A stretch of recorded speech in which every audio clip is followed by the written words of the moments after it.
Good morning. I'm Tom Duval. I'm the pastor of Word of Hope Lutheran Church in Lexington, Kentucky, and this is my sermon redo for Sunday, March 3rd. It's the third Sunday in Lent. Sermon was based on the Gospel reading, which is Luke 13. At that very time, there were some present who told Jesus about the Galileans, whose blood Pilate had mingled with their sacrifices. Jesus asked them, "Do you think that because these Galileans suffered in this way, they were worse sinners than all other Galileans? No, I tell you, but unless you repent, you will all perish as they did.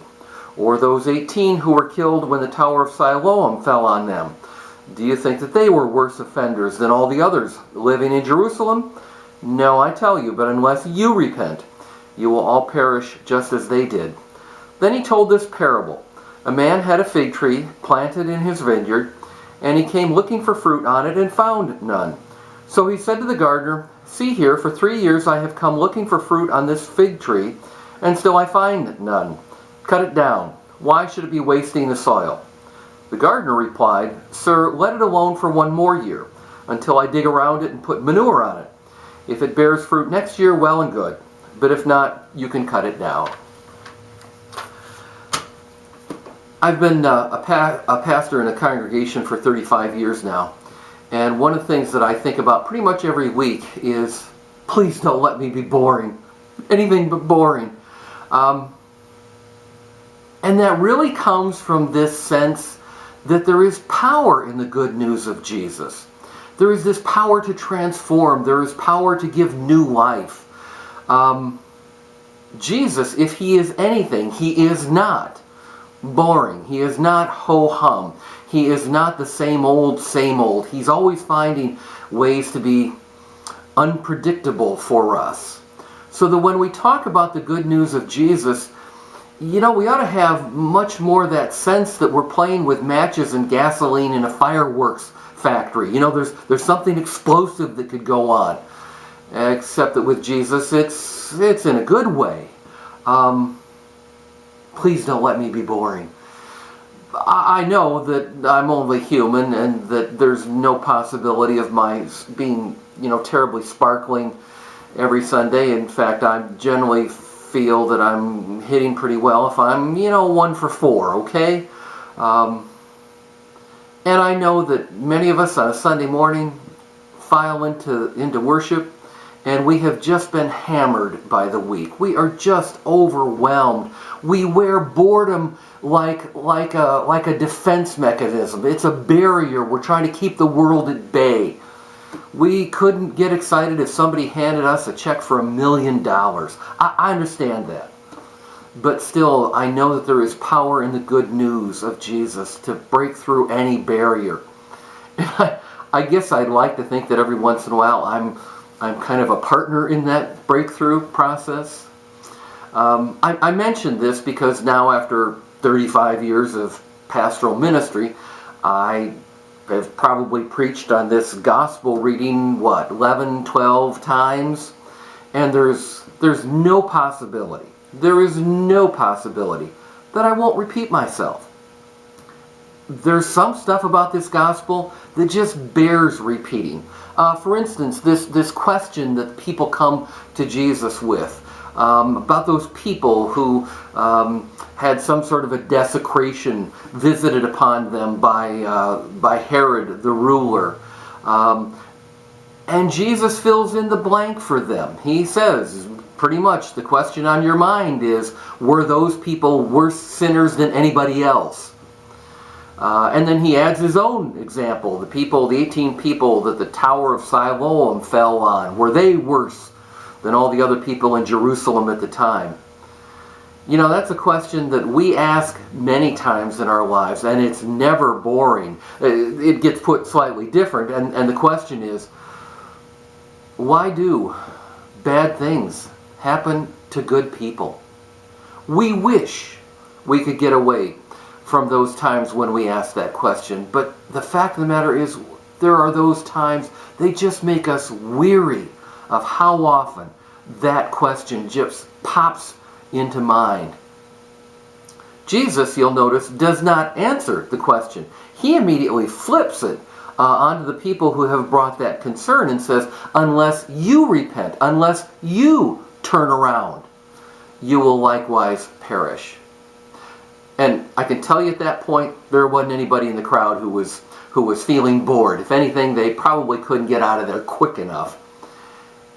And it's one of the things that you see when you kind of step back and you take into consideration the whole sweep of Jesus' life and his ministry. You realize he's not here to explain the origins of evil to us. He's not here to do a theological treatise on the whys and hows of evil. He has come here for one purpose and one purpose only, that in his death and resurrection, evil would be defeated. Death would be overcome. He doesn't come to talk about it. He comes to win that victory. And so he turns it back on the folks who have brought the concern. Unless you turn around, turn back to God, you will likewise perish. It's striking to me the way in which there's really two halves to this gospel reading. And I think that we're inclined to think that they're both in sync. The first half ends with a second repetition of, unless you turn around, you will likewise perish. The second half, the little parable, also ends with Jesus saying, if the tree doesn't bear fruit in a year, we're going to cut it down. And I think that there's this inclination on our part to only hear the cut it down part, the judgment part.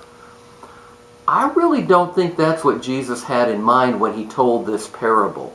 It's about a landowner, a guy who has a fig tree, and he's cultivated the fig tree, had the gardener cultivate the fig tree for 3 years, should have borne fruit by now, wants to cut it down, and the gardener says, no, let me take 1 more year, and we'll kind of see where we're at that point.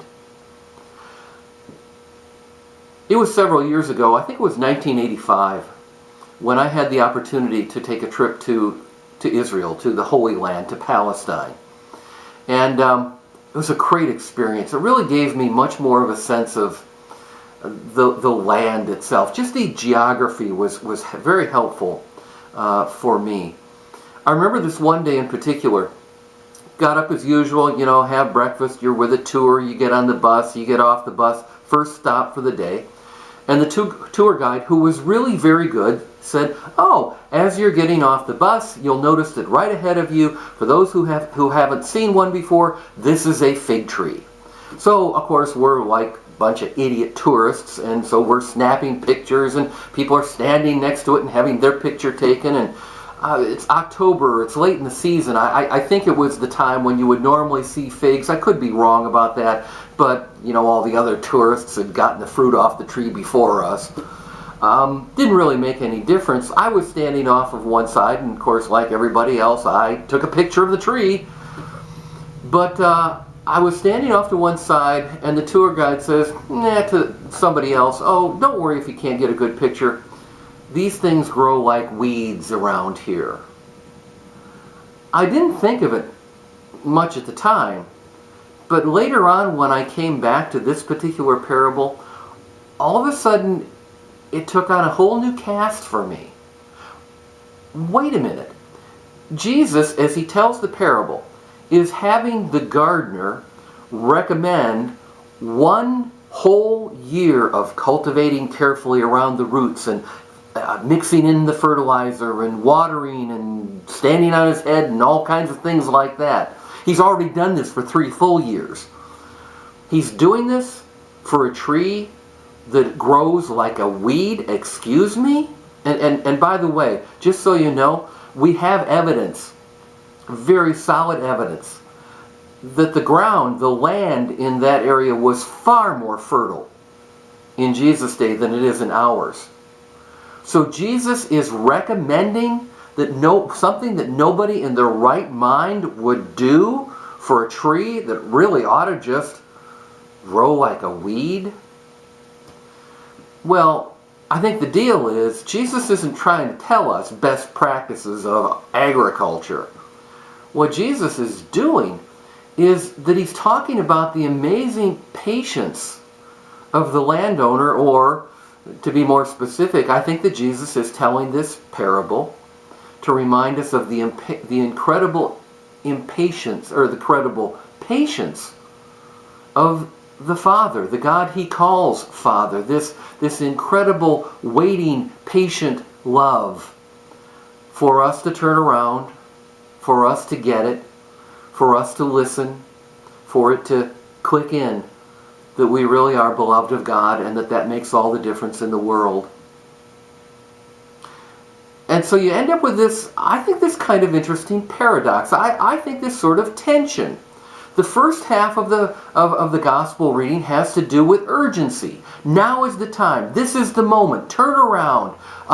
Turn back to God. Realize the importance of growth in God in our lives. This is urgent. This should be right now. And yet Jesus goes on to tell a parable in which there is a sense of God's patience with us. God's patience for each and every one of us.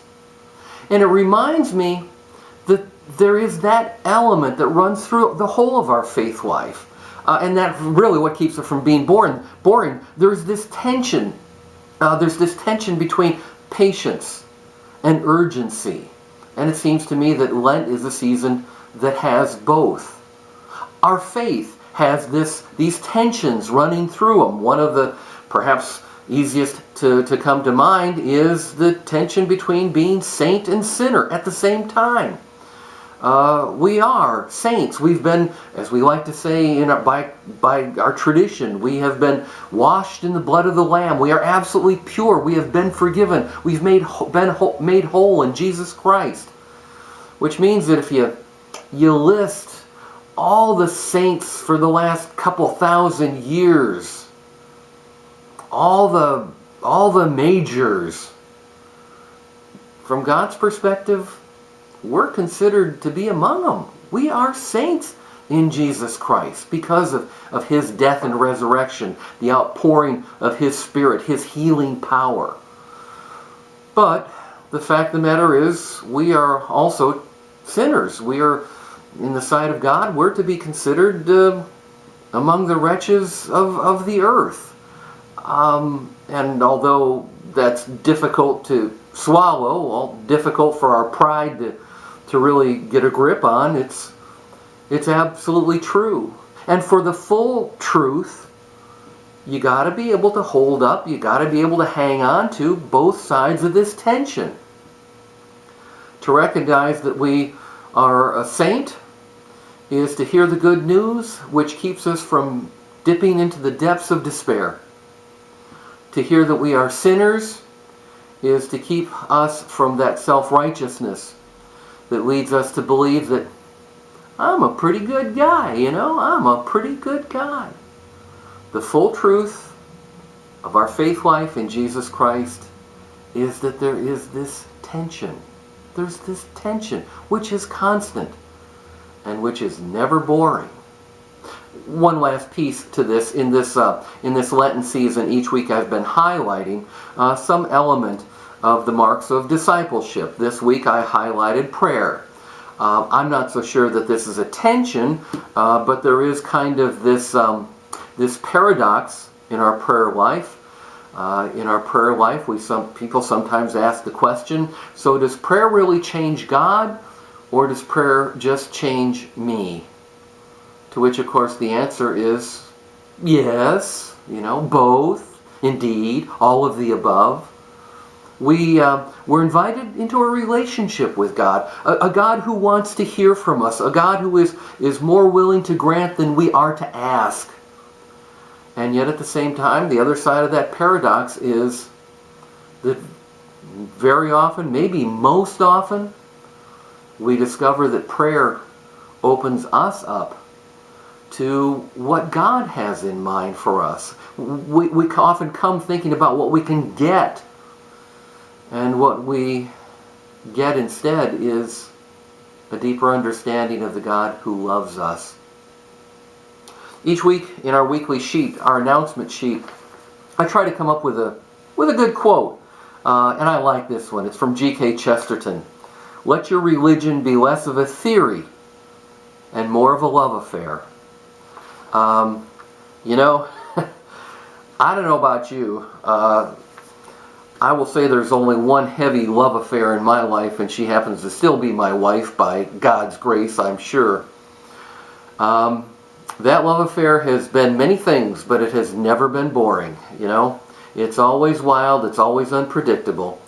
And I believe that that is indeed what we are invited to go deeper in our life with God through Jesus Christ. Peace be with you, or maybe not so much a peaceful going deeper in your life with God in this Lenten season.